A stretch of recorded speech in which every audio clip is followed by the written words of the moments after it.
आज का दिन बड़ा ही खूबसूरत है। मौसम बिल्कुल साफ है और हल्की हल्की ठंडी हवा चल रही है।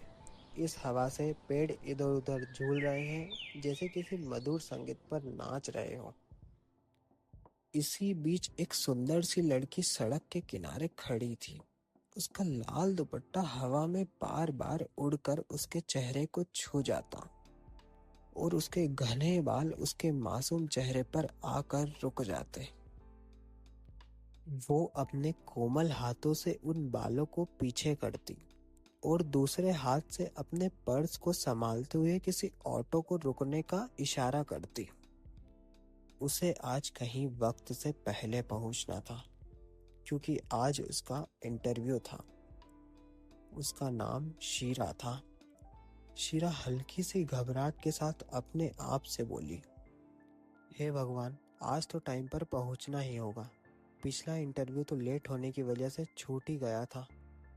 जैसे भगवान ने उसकी बात सुन ली हो, एक ऑटो उसके सामने आकर रुका।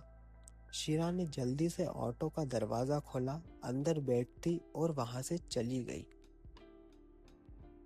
दूसरी तरफ शहर के सबसे बड़े बिजनेस हब्स में से एक, रेड बैग कंपनी, उसमें आज कुछ खास होने वाला था। आज एक बहुत बड़ी डील फाइनलाइज होने जा रही थी। डील ऐसी थी जो कंपनी को नए शिखर पर ले जा सके। इस डील के लिए कंपनी का सीईओ शेखर शेखावत तैयार था। उसके लिए इस डील का फाइनलाइज होना बहुत इंपॉर्टेंट था। शेखर शेखावत एक अमीर और प्रभावशाली बिजनेस फैमिली का बेटा, लेकिन सिर्फ नाम का ही नहीं, अपनी मेहनत से भी उसने पहचान बनाई थी।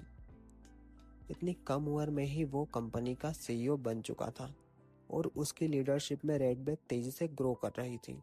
उसकी लाइफ बाहर से बिल्कुल परफेक्ट लगती। Luxury cars, high profile meetings, बड़े बड़े कॉन्ट्रैक्ट्स, सब कुछ था उसके पास। लेकिन इन सब के बीच शेखर अपने काम को लेकर बहुत डेडिकेटेड था। हर डिसीजन वो सोच समझ कर लेता और अपनी कंपनी को अपनी जिम्मेदारी नहीं बल्कि अपना सपना मानता।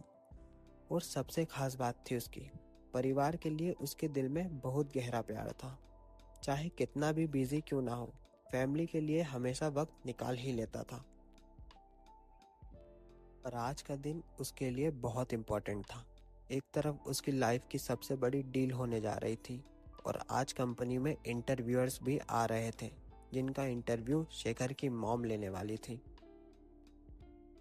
शेखर जितना बचपन से ही सीधा और दिल का साफ था, उतनी ही उसकी माँ उसके लिए प्रोटेक्टिव थी। उनका नाम पूरे परिवार में इज्जत के साथ लिया जाता था। वो घर की मुखिया थी। उनकी एक बात ही आखिरी फैसला होती। हर कोई उनकी रिस्पेक्ट करता था, लेकिन उनसे थोड़ा डरता भी था। उनकी पर्सनालिटी स्ट्रांग और थोड़ी सी सख्त थी। वो इमोशंस को दिखाने में कम और कंट्रोल में रखने में ज़्यादा बिलीव करती थी। किसी पर भी जल्दी भरोसा कर लेना उनकी आदत नहीं थी। शायद इसीलिए क्योंकि उन्होंने जिंदगी में बहुत कुछ देखा।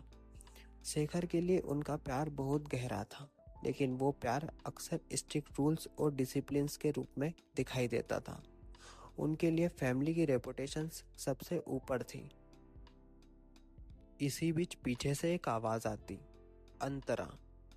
अंतरा शेखर की मॉम का नाम था। आवाज किसी बुजुर्ग ने दी थी।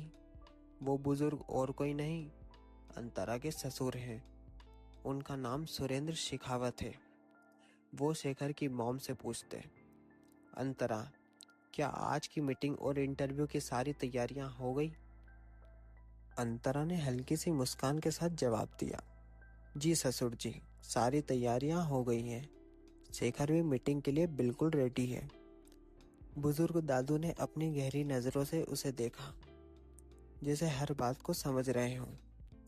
उनकी आवाज में एक अलग ही शक्ति और प्यार था। अच्छा है, पर याद रखना, आज की डील बहुत इंपॉर्टेंट है, कोई गड़बड़ ना हो।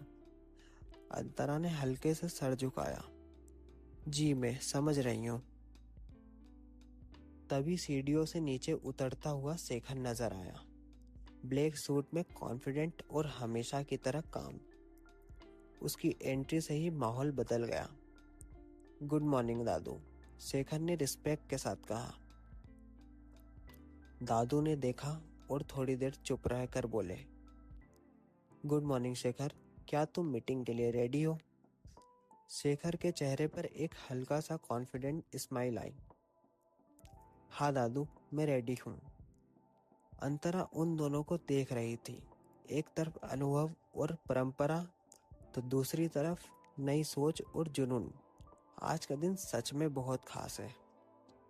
तभी अंतरा ने हल्का सा हैरान होकर पूछा, ससुर जी, आप अकेले आए हैं, श्रेयांश को साथ नहीं लाए? उसने तो कहा भी था कि वो इंटरव्यू में मेरी मदद करेगा। उसकी आंखों में एक छोटी सी उम्मीद थी। वो श्रेयांश के आने का इंतजार कर रही थी। श्रेयांश कौन है? क्या है शेखावत फैमिली का राज? जानने के लिए बने रहिए हमारे साथ। सब्सक्राइब कीजिए मी स्टोरीज को और सुनते रहिए सच्ची मोहब्बत।